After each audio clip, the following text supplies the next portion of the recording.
হাদিস শরীফের মধ্যে আসতেছি আল্লাহর কোন বান্দা বান্দি কোন মুমিন মুমিনাত মুসলিমিন মুসলিমাত যখন আল্লাহর শুকরিয়া আদায় করতে গিয়া একবার জবান দিয়া বলে আলহামদুলিল্লাহ, কোনটা আলহামদুলিল্লাহ, অথবা জবান দিয়ে যখন বলে সুবহানাল্লাহ, সঙ্গে সঙ্গে আল্লাহ রাব্বুল আলামিন আকাশ আর জমিনের মধ্যবর্তী যে জায়গা খালি জায়গা ওই জায়গাটাকে পরিপূর্ণ করতে গিয়ে যে পরিমাণ নেকির প্রয়োজন হয় সেই বান্দা বান্দির মুমিন মুমিনাতের আমল নামায় আল্লাহ সম পরিমাণ সওয়াব লিখে দেয়।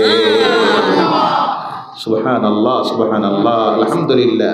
বান্দা আল্লাহর শুকরিয়া আদায় করতে গিয়া যে শব্দ দিয়ে সবচেয়ে বেশি আল্লাহর শুকরিয়া আদায় হয় সে শব্দ হলো আলহামদুলিল্লাহ। বলেন আলহামদুলিল্লাহ। এর কারণে আল্লাহর কালাম কোরআনুল কারীমকে বর্তমান যে কোরআন আমরা পড়ি এর যে শব্দ দিয়ে আল্লাহ তাসমিয়ার পরেই যে শব্দ দিয়ে কোরআনকে শুরু করা হয়েছে সেই শব্দ হলো আলহামদুলিল্লাহ।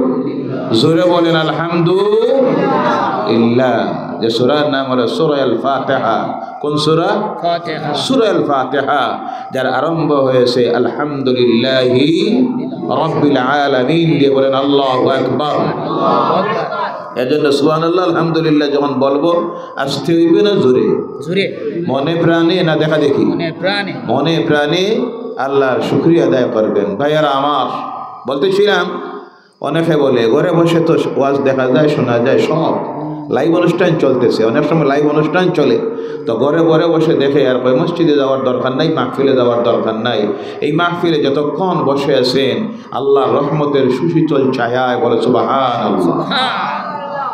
মঞ্চে যারা বসে আছেন হক্কানি উলামায়ে কেরামরা যখন সামনে আসেন আলোচনা রাখেন, যখন কোনো মানুষ ইমানদার দিনদার কোনো হক্কানি উলামায়ে কেরামের চেহারার দিকে তাকায় আল্লাহ তার আমলনামায় নফল ইবাদতের সওয়াব লিখতে থাকে। বলে সুবহানাল্লাহ।